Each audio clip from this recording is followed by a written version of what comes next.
ये प्रकटीकरण परमेश्वर ने हमें दिया है मसीह यीशु मसीह के द्वारा। ये सबसे बड़ा अनुग्रह है। ये संसार में जितना लोग हैं उसमें से बड़े आशीष व्यक्ति है जो परमेश्वर का गुप्त बातों को जानता है। कारण क्या है? यह संसार आज ज्ञान की ओर बढ़ रहा है। कौन सी ज्ञान? आत्म संसारिक ज्ञान के ऊपर। तो ज्ञान को प्राप्त करने का चक्कर है, कोचिंग करना है, ये करना है, वो करना है, मतलब केवल दिमाग में इतना है कहाँ से हमको ज्ञान मिलेगा। वो कौन सा ज्ञान है? संसार का ज्ञान। इसलिए ये एक सारे पृथ्वी में एक बहुत बड़ा माया बन गया है, बहुत बड़ा एक शक्ति बन गया है। सांसारिक बुद्धि के पास, सांसारिक ज्ञान के पास पूरा दुनिया को शैतान ढकेल रहा है।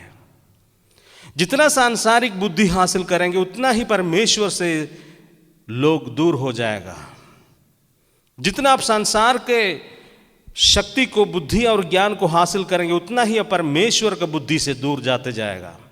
इसलिए कई लोग बचने का मुश्किल हो जाता है, क्योंकि उसका बुद्धि संसार का बुद्धि से भर गया। अब उसको समझना मुश्किल हो रहा है परमेश्वर के ज्ञान को, क्योंकि जो बुद्धि ऑलरेडी उसका अंदर आ गया, संसार का बुद्धि, वो बुद्धि एक बहुत बड़ा स्टम्बलिंग ब्लॉक उसके लिए बन रहा है। परमेश्वर के ज्ञान को उसके अंदर आने के लिए वो बहुत बड़ा एक दीवार बन जा रहा है। इस दीवार को तोड़ करके परमेश्वर का ज्ञान उसका अंदर होना मुश्किल हो जा रहा है। इसलिए अंतिम दिनों में शैतान का यह भी काम है कि लोगों को ज्ञान, जो सांसारिक ज्ञान में और डुबाते जाए ताकि परमेश्वर के ज्ञान से बाहर चले जाए। हालेलुया।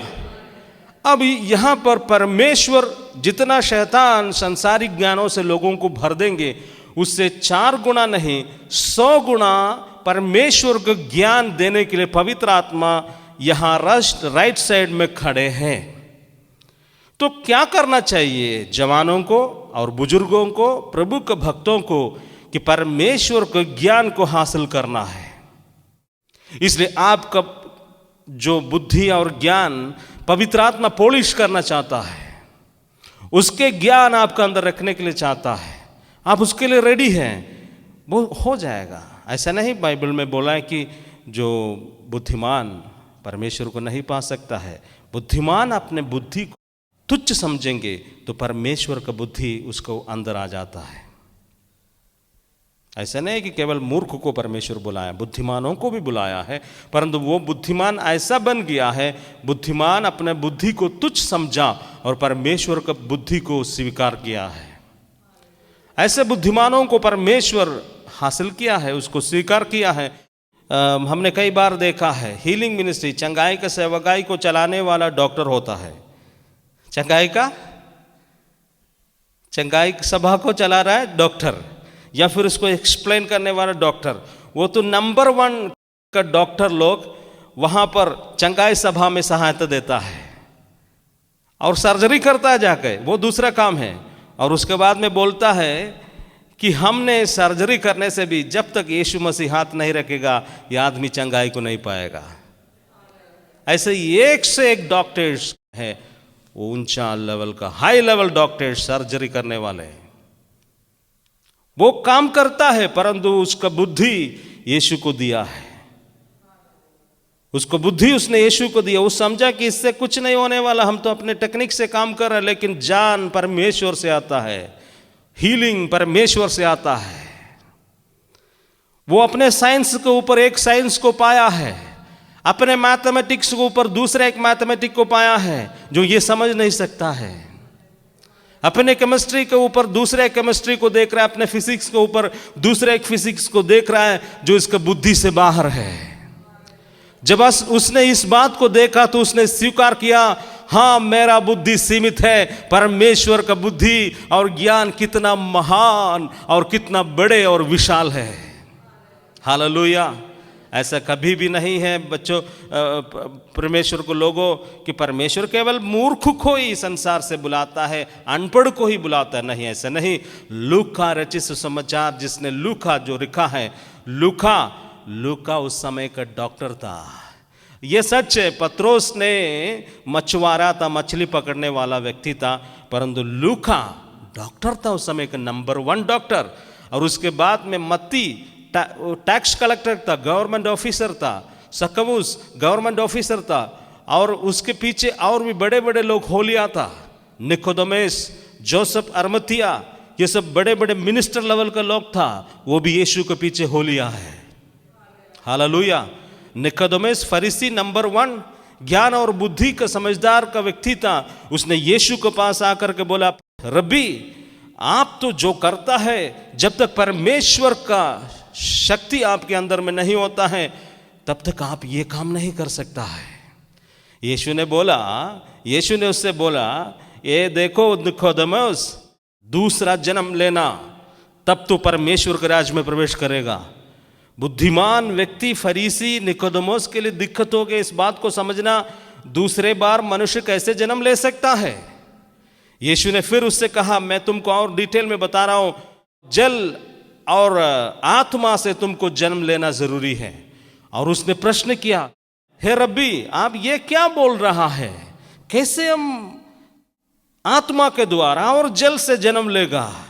कि उसने पूछा था कि क्या मैं मां का कोख में जाकर के फिर से वापस आ सकता हूं। उसका मानसिक बुद्धि काम कर रहा है, उसका मानसिक बुद्धि काम कर रहा है। वो पूछ रहा है कि क्या मां के गर्भ में जाकर के फिर हम वापस कैसे आ सकता है, ऐसे हो सकता है। तो यीशु ने कहा, नहीं नहीं नहीं, जो शरीर से उत्पन्न होता है वो शरीर, और जो आत्मा से उत्पन्न होता है वो आत्मा। हायर लेवल का बायोलॉजी है, ये समझना मुश्किल है, ये साइंस समझना मुश्किल है। उसके लिए पवित्र आत्मा का सहायता है। शरीर से जो उत्पन्न होता है वो शरीर, और जो आत्मा से उत्पन्न होता है वो आत्मा है।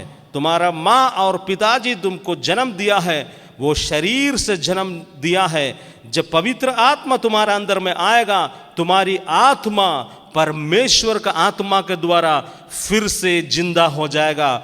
उसी को कहता है आत्मा में दोबारा जन्म लेना है।